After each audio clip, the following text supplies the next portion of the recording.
Good morning, dear students. How are you? Today we are learning about the reaction mechanism of the reactions, that how they will proceed in the reactions and how they will work for the proceeding of any reaction, right? So this is the mechanism of reaction. Organic molecules, these are called the substrate and attacking reagent. इसके बाद में क्या बनाते हैं, intermediates and then form a product, right. तो बच्चों आप देखोगे कि कोई भी रिएक्शन जो होती है, जैसे कि अब हम ऑर्गेनिक केमिस्ट्री के अंदर सारी क्या पढ़ेंगे, रिएक्शंस पढ़ेंगे, राइट। कि कोई भी रिएक्शन किस तरीके से प्रोसीड होती है, किस तरीके से वो वर्क करती है, तो उसकी जो रिएक्शन मैकेनिज्म है वो हम यहाँ पर देखते हैं। तो आप देखोगे कि सबसे पहले आप क्या लेते हो, एक सबस्ट्रेट लेते हो ऑर्गेनिक मॉलिक्यूल, उसके साथ में कोई भी एक अटैकिंग रिएजेंट होता है और वो मिलकर के क्या बनाते हैं, पहले एक इंटरमीडिएट बनाएंगे और इस इंटरमीडिएट के बाद में हमें क्या मिलेगा, प्रोडक्ट मिलेगा, राइट। तो इसके लिए आप देखोगे कि फिजन ऑफ कोवेलेंट बॉन्ड्स, यानी कि जो कोवेलेंट बॉन्ड है उनका फिजन होता है। फिजन मतलब breaking of the covalent bond. तो इसके टू टाइप्स हैं, दो तरीके से इनका फिजन होता है या ब्रेक होते हैं। वो किस तरीके से होता है आप देखोगे, एक होता है आपका हेट्रोलाइटिक क्लीवेज और एक होता है आपका होमोलाइटिक क्लीवेज, राइट। तो जो हेट्रोलाइटिक क्लीवेज है, हेट्रोलाइटिक क्लीवेज का मतलब होता है कि व्हेन कोई भी एक एलिमेंट है उसकी इलेक्ट्रोनेगेटिविटी ज़्यादा है और एक की इलेक्ट्रोनेगेटिविटी क्या होती है, कम होती है, राइट। तो any of them if have less electronegative, तो क्या होगा, अगर जैसे कि x है वो लेस इलेक्ट्रोनेगेटिव है तो इलेक्ट्रॉन मोर इलेक्ट्रोनेगेटिव की तरफ क्या करेंगे, मूव करेंगे, राइट। यहाँ पर x लेस इलेक्ट्रोनेगेटिव है एंड y क्या है, मोर इलेक्ट्रोनेगेटिव है। मोर इलेक्ट्रोनेगेटिव होते हैं वो इलेक्ट्रॉनों को अपनी तरफ अट्रैक्ट करते हैं, तो इसीलिए जो इलेक्ट्रॉन होंगे वो कहाँ मूव करेंगे, y पर मूव करेंगे और हमारे पास क्या मिलेगा, x plus y minus, right. तो y माइनस हमें जब मिलेगा तो हमारे पास दो क्या मिलेंगे, एक तरह से इंटरमीडिएट्स मिलेंगे, एक पॉजिटिव चार्ज और एक नेगेटिव चार्ज, राइट। तो ये क्या हो गया, फिजन यानी कि breaking of the covalent bond. इसके बाद में सेकंड है, अगर x have the more electronegativity, मतलब कि x की अगर इलेक्ट्रोनेगेटिविटी ज़्यादा है तो क्या होगा, इलेक्ट्रॉन मूव करेगा कहाँ पर, x पर मूव करेगा। तो x पर क्या आ जाएगा, नेगेटिव चार्ज और y पर क्या आ जाएगा, पॉजिटिव चार्ज। तो आपको पता होना चाहिए कि जो पॉजिटिव चार्ज है वो क्या होता है, इलेक्ट्रॉन डेफिशिएंट होता है और जो नेगेटिव चार्ज होता है वो क्या होता है, इलेक्ट्रॉन रिच होता है, यानी कि जो मोर इलेक्ट्रोनेगेटिव होता है वो क्या होता है, नेगेटिव होता है, राइट।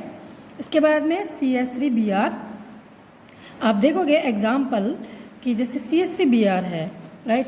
तो CH3Br में ब्रोमीन एक हेलोजन है और हेलोजन की इलेक्ट्रोनेगेटिविटी क्या होती है, ज़्यादा, इसीलिए जो इलेक्ट्रॉन मूव करेंगे वो कहाँ मूव करेंगे, Br की तरफ मूव करेंगे और हमें क्या मिलेगा, Br minus and CH3 plus, right. इसके बाद में आता है आपका next homolytic cleavage. Homolytic cleavage में आप देखोगे कि Rx, ठीक है। तो इसके अंदर क्या होता है, व्हेन जब कभी भी किसी दोनों ही एटम्स में से दोनों की ही अगर इलेक्ट्रॉन नेगेटिविटी इक्वल हो तो क्या करेंगे, दोनों में इक्वल इलेक्ट्रॉनों का क्या होगा, डिस्ट्रीब्यूशन होगा, राइट। और जब इलेक्ट्रॉनों का इक्वल डिस्ट्रीब्यूशन होगा तो आप देखोगे कि एक इलेक्ट्रॉन आपका आ गया R पर और एक इलेक्ट्रॉन आ गया आपके यहाँ X पर, राइट। तो इस तरीके से क्या होगा, दोनों के ऊपर एक ऑड इलेक्ट्रॉन आ जाता है और ये ऑड इलेक्ट्रॉन क्या कहलाता है, फ्री रेडिकल, ठीक है। तो इस तरीके से हमारे पास यहाँ पर टू टाइप के फिजन होते हैं, एक होता है होमोलाइटिक क्लीवेज और एक होता है हेट्रोलाइटिक क्लीवेज। हेट्रोलाइटिक क्लीवेज के अंदर किसी एक मोर इलेक्ट्रोनेगेटिव पर इलेक्ट्रॉन्स जाते हैं और होमोलाइटिक क्लीवेज पर दोनों ही एलिमेंट्स पर 1 इलेक्ट्रॉन डिस्ट्रीब्यूट होता है, राइट। तो इस तरीके से हमें यहाँ पर हमें पॉजिटिव एंड नेगेटिव आयंस मिलते हैं, जबकि यहाँ पर हमें क्या मिलते हैं, फ्री रेडिकल्स मिलते हैं। तो आप लोगों ने देखा बच्चों कि जब हमने फिजन किया हेट्रोलाइटिक और होमोलाइटिक तो आप इसमें क्या बना, हमारे पास एक पॉजिटिव चार्ज और एक नेगेटिव चार्ज। तो जिस तरीके से आप देखते हो यहाँ पे CH3Br है, इसका भी अगर हम हेट्रोलाइटिक क्लीवेज करते हैं तो CH3 प्लस और Br माइनस बनता है। अब आप देखोगे कि यहाँ पर जो CH3 प्लस बना वो क्या है, कार्बोकैटायन है। क्या है ये, कार्बोकैटायन, राइट। तो ये हमें क्या मिलता है, कार्बोकैटायन मिलता है। अब जब हम टोटल प्रॉपर्टीज़ देखते हैं कार्बोकैटायंस की, तो हम देखेंगे कि हमें 3 टाइप के कार्बोकैटायंस मिलते हैं, 1 degree, 2 degree and 3 degree. 1 degree carbocation कौन सा होता है, जब एक कार्बोकैटायन यानी कि पॉजिटिव चार्ज वाला कार्बन एक CH3 से जुड़ा हुआ होता है तो वो कहलाता है 1 डिग्री कार्बोकैटायन। इसके बाद में सेकेंड है 2 डिग्री कार्बोकैटायन।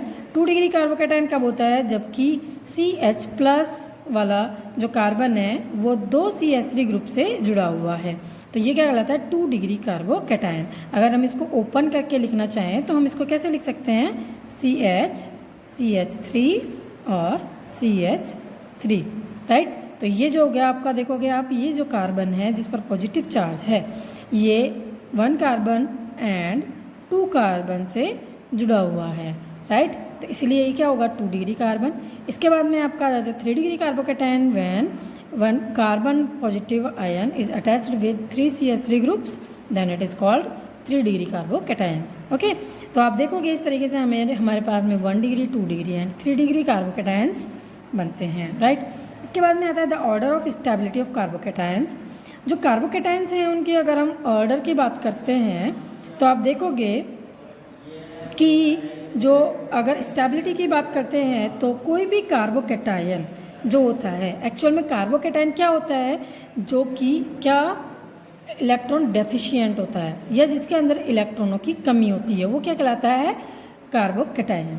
ठीक है, अब यहाँ पर आप देखोगे कि ये जो CH3 है इसमें कार्बन में इलेक्ट्रॉनों की क्या हुई, कमी, राइट, यानी कि ये इलेक्ट्रॉन डेफिशिएंट है। तो कोई भी स्पीसीज़ अपने आप को स्टेबल करने के लिए क्या करेगी, अपना ऑक्टेट कंप्लीट करना चाहेगी। ऑक्टेट कंप्लीट करना चाहेगी इसका मतलब हुआ कि अगर किसी स्पीसीज़ के अंदर इलेक्ट्रॉनों की कमी है तो वो किसी ऐसी स्पीसीज़ से जुड़ेगी जो उसको इलेक्ट्रॉन प्रोवाइड करवाए, राइट। तो आप देखोगे कि व्हेन सिर्फ CH3+ है तो ये आपका क्या होगा, लेस रिएक्टिव होगा, लेस स्टेबल होगा। CH3 CH2+, यहाँ पर ये जो CH3 है ये इसको इलेक्ट्रॉन डोनेट कर सकता है, ठीक है। ये CH3 जो है वो क्या है, इलेक्ट्रॉन डोनर होता है और ये क्या करता है, इलेक्ट्रॉन डोनेट करता है। तो इसीलिए ये इलेक्ट्रॉन डोनेटिंग ग्रुप है, इसीलिए इस CH2 की स्टेबिलिटी क्या होगी, इंक्रीज हो जाएगी। इसके बाद में आप देखोगे कि ये क्या हुआ, 2 डिग्री कार्बोकैटायन हुआ, ठीक है। ये हमारे पास में क्या है, 2 डिग्री कार्बोकैटायन, राइट। तो आप देखोगे कि जब हम बात करते हैं 2 डिग्री कार्बोकैटायन के बारे में तो ये क्या है, 2 डिग्री कार्बोकैटायन है, कार्बन और इसके साथ में 2 CH3 ग्रुप्स जुड़े हुए हैं, राइट। तो ये इससे भी ज़्यादा क्या होगा, स्टेबल होगा, क्योंकि इसके पास 2 इलेक्ट्रॉन डोनेटिंग ग्रुप्स हैं, राइट। इसके बाद में आपका जाता है नेक्स्ट 3 डिग्री कार्बोकैटायन। तो आप ये देखोगे कि ये क्या है, आपका 3 डिग्री कार्बोकैटायन है, राइट। तो ये क्या है, 3 डिग्री कार्बोकैटायन है, 1 2 3 कार्बन इससे जुड़े हुए हैं, इसलिए क्या कहलाएगा, 3 डिग्री कार्बोकैटायन। तो इसको देने के लिए 1 2 और 3 तीनों जगह से क्या है, कार्बन्स हैं जो कि इसको इलेक्ट्रॉन डोनेट कर रहे हैं, इसलिए इसकी स्टेबिलिटी और ज़्यादा हो जाएगी, ठीक है। तो आपको समझ में आया बच्चों कि जिस भी कार्बन स्पीसीज़ पर पॉजिटिव चार्ज है वो इलेक्ट्रॉन डेफिशिएंट होता है और उसकी स्टेबिलिटी को इंक्रीज करने के लिए उस पर कौन जुड़ा हुआ होना चाहिए, इलेक्ट्रॉन डोनेटिंग ग्रुप, राइट। तो यहाँ पर जितने इलेक्ट्रॉन डोनेटिंग ग्रुप जुड़ते जाएंगे, CH3 ग्रुप जुड़ते जाएंगे, उसकी स्टेबिलिटी उतनी ही ज़्यादा क्या होती जाएगी, इंक्रीज होती जाएगी।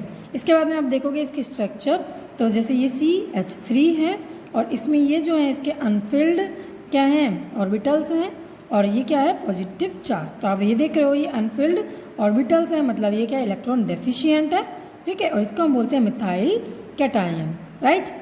और इसकी जो स्ट्रक्चर होती है वो कैसी होती है, ट्राइगोनल प्लेनर। देख रहे हो आप यहाँ पे, ये क्या है, trigonal planar, trigonal planar shape होती है। और ये क्या आता है, sp3 हाइब्रिडाइज्ड, क्योंकि इस पर कितने हैं, सिग्मा बॉन्ड्स हैं आपके, 3 सिग्मा बॉन्ड्स हैं, ठीक है। इसके अलावा एक आपका फ्री ऑर्बिटल है, तो ये क्या कहलाता है, sp3 हाइब्रिडाइज्ड, राइट। तो इस तरीके से आप देखोगे कि हमें क्या मिलते हैं, कार्बोकैटायंस मिलते हैं और कार्बोकैटायंस की जो स्टेबिलिटी ऑर्डर होता है वो ये होता है, राइट। यहाँ पर आप ध्यान देना कि ये आपका नहीं है, ये आपका कंप्लीट क्या है, 3 डिग्री कार्बोकैटायन है, ये आपका क्या है, 2 डिग्री कार्बोकैटायन है, ये आपका 1 डिग्री कार्बोकैटायन है और ये क्या है, आपका मिथाइल आयन है, राइट। और इसके बाद में ये आता है आपके शेप। इसके बाद नेक्स्ट, इसके बाद में आता है आपका कार्बन आयन। आप देखोगे कार्बन आयन कब बनता है, जब कार्बन पर नेगेटिव चार्ज आता है तो वो क्या कहलाता है, कार्ब एनायन, राइट। ये भी हेटेरोलाइटिक क्लीवेज की वजह से होता है। इसके बाद में आता है इसकी स्टेबिलिटी। तो स्टेबिलिटी ऑर्डर आप देखोगे कि कार्ब एनायन क्या होता है, जो कि इलेक्ट्रॉन रिच होता है, यानी कि जिस पर कि इलेक्ट्रॉनों की अधिकता होती है वो क्या कहलाता है, कार्ब एनायन। तो कार्ब एनायन की जब स्टेबिलिटी की हम बात करेंगे तो हमें क्या चाहिए कि उसको ऑक्टेट कंप्लीट होना चाहिए। तो लेकिन ये क्या हो रहा है, इलेक्ट्रॉन रिच हो रहा है, यानी कि ऑक्टेट से भी ज़्यादा इसमें इलेक्ट्रॉन्स हो रहे हैं। तो इस कंडीशन में इसके साथ में कौन से ग्रुप जुड़े हुए होंगे जब ये स्टेबल होगा, जो कि इलेक्ट्रॉन विड्रॉइंग ग्रुप हो, ठीक है। इलेक्ट्रॉन विड्रॉइंग ग्रुप का मतलब क्या हुआ कि वो कंपाउंड्स इसके साथ में जुड़े हुए होने चाहिए जो कि इलेक्ट्रॉनों को रिलीज़ करे, ताकि इसमें से जो एक्स्ट्रा इलेक्ट्रॉन हैं, इलेक्ट्रॉन रिच स्पीसीज है, वो वापस न्यूट्रल हो जाए, राइट।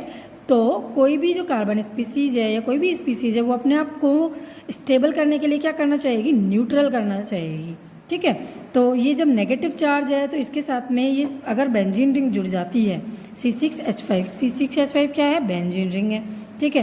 तो जब बेंजीन रिंग जुड़ती है तो बेंजीन रिंग क्या करती है, एक इलेक्ट्रॉन विड्रॉइंग ग्रुप का काम करती है। इलेक्ट्रॉन विड्रॉइंग ग्रुप क्यों काम करती है, क्योंकि आप देखोगे कि जब हम इसके साथ में ये बेंजीन रिंग जोड़ते हैं तो इसके अंदर क्या होता है, इलेक्ट्रॉनों का डीलोकेलाइजेशन होता है, यानी कि जो ये इलेक्ट्रॉन है वो इसके अंदर मूव करता है और इसके बाद में यहाँ से ये इधर की तरफ मूव करेगा, फिर नेक्स्ट इधर मूव करेगा, फिर इसके बाद में यहाँ मूव करेगा। तो ये जो इलेक्ट्रॉन है वो कहाँ चला जाता है, बेंजीन रिंग के अंदर चला जाता है। तो जिसकी वजह से क्या होता है, इस कार्बन से जो एक्स्ट्रा इलेक्ट्रॉन्स है वो क्या हो जाएंगे, रिमूव हो जाएंगे। और जब इन बेंजीन रिंगों की संख्या अगर 3 हो जाती है, यानी कि यहाँ पर भी बेंजीन रिंग है, इसी के साथ में आपके पास यहाँ पर भी बेंजीन रिंग है, ठीक है। तो क्या देखोगे आप कि 3 बेंजीन रिंग्स अगर जुड़ जाती हैं तो इसमें से इलेक्ट्रॉन निकालने वाली स्पीसीज काफ़ी जुड़ गई, यानी कि ये इसको क्या कर देंगे, न्यूट्रल कर देंगी। और न्यूट्रल कर देंगी तो इसकी स्टेबिलिटी क्या होगी, इंक्रीज होगी, राइट। तो यही रीज़न है कि जो कार्बन आयंस होते हैं, यानी कि जो नेगेटिवली चार्ज्ड आयंस होते हैं, उनके लिए इलेक्ट्रॉन विड्रॉइंग ग्रुप जो जुड़ा हुआ आता है वो क्या करता है, उनकी स्टेबिलिटी को इंक्रीज करता है। इसी के बाद में आप देखोगे कि 2 C6H5 जुड़े हुए हैं, फिर C6H5 और उसके बाद में एलाइल। एलाइल क्या होता है, CH2 double bond CH2, this is the allylic position, ठीक है। आपको ये याद रखना है कि ये क्या है, यहाँ पे एलाइल है, राइट। तो जब ये एलाइल पोजीशन होता है तो इसमें भी क्या हो जाता है, रेजोनेंस होता है, यानी कि ये इलेक्ट्रॉन इधर मूव कर गया और ये इधर मूव कर गया, तो ये कहलाता है रेजोनेंस। इसमें भी क्या हो रहा है, रेजोनेंस। तो रेजोनेंस कार्बन आयन की स्टेबिलिटी को क्या कर देता है, इंक्रीज करता है। क्या करता है, इंक्रीज करता है, राइट। तो आपको ये चीज़ें ध्यान रखनी है कि जब रेजोनेंस बढ़ता है तो उसकी स्टेबिलिटी क्या होगी, इंक्रीज होगी। तो 3 डिग्री बेंजीन अगर जुड़ी हुई है, 3 डिग्री कार्बन है, तो ये मोर स्टेबल होगा देन 2 डिग्री, इसके बाद में 1 डिग्री, देन एलाइलिक पोजीशन, उसके बाद में मिथाइल पोजीशन, फिर उसके बाद में आ जाता है 1 degree, 2 degree and 3 degree carbon ion. 3 degree carbon ion कौन सा होता है, यानी कि जिस पर CH3 ग्रुप जुड़ा हुआ हो, ये क्या कहलाता है, 3 डिग्री कार्बन आयन, राइट। तो 3 डिग्री कार्बन आयन है वो क्या होगा, सबसे लेस रिएक्टिव होगा। सबसे लेस रिएक्टिव क्यों होगा, क्योंकि इसको CH3 ग्रुप क्या करता है, इलेक्ट्रॉन डोनेट करता है। क्या करता है, इलेक्ट्रॉन डोनेट करता है। और क्योंकि हमें पता है कि इसके ऊपर नेगेटिव चार्ज है, यानी कि ये पहले से ही इलेक्ट्रॉन रिच है, तो इसको इलेक्ट्रॉनों की कोई ज़रूरत नहीं है। इस कंडीशन में अगर उसको इलेक्ट्रॉन देने वाला अगर उसे मिलता है तो वो इसकी स्टेबिलिटी को क्या कर देता है, डिक्रीज कर देता है, राइट। तो इसीलिए इलेक्ट्रॉन विड्रॉइंग ग्रुप यानी कि इलेक्ट्रॉन निकालने वाले ग्रुप अगर जुड़े हुए हैं तो कार्बन आयन की स्टेबिलिटी इंक्रीज होती है, और अगर इलेक्ट्रॉन डोनेटिंग ग्रुप अगर जुड़े हुए हैं तो वो कार्बन आयन की स्टेबिलिटी को क्या कर देते हैं, कम कर देते हैं, यानी कि डिक्रीज कर देते हैं, राइट। तो इस तरीके से आप देखोगे कि इनका स्टेबिलिटी ऑर्डर हो गया। इसके बाद में इसकी स्ट्रक्चर, तो ये कार्बन है और इस पर ये कौन जुड़ा हुआ है, 2 लॉन पेयर्स हैं, क्योंकि ये लॉन पेयर्स यहाँ पर क्या शो कर रहे हैं कि इस पर इलेक्ट्रॉनों की अधिकता, और ये क्या है, sp3 हाइब्रिड ऑर्बिटल है, राइट। अब यहाँ पर ये पेयर्ड इलेक्ट्रॉन है, यानी कि ये इलेक्ट्रॉन मतलब रिच स्पीसीज है, राइट। इसके बाद में आ जाता है आपका फ्री रेडिकल। तो आप फ्री रेडिकल में देखोगे ये आपके फ्री रेडिकल हैं। फ्री रेडिकल कब बनते हैं? जब होमोलाइटिक क्लीवेज होते हैं और जब दोनों ही स्पीसीज पर इक्वल इलेक्ट्रॉन डोनेट होते हैं तो वो क्या कहलाता है? Free radical, right. तो ये 3 डिग्री फ्री रेडिकल है, ये 2 डिग्री फ्री रेडिकल है, ये 1 degree. This is the methyl and this is the vinyl. Vinyl का मतलब क्या होता है? CH2 double bond CH, this is vinyl, right. और इसकी जो स्ट्रक्चर है वो क्या है? कार्बन, और ये एक ऑर्बिटल फ्री है और एक ऑर्बिटल में इसमें और इलेक्ट्रॉन प्रेजेंट है 1। ये क्या कहलाता है? Free radical, right. तो आपको ये स्टेबिलिटी ऑर्डर समझ में आ गया।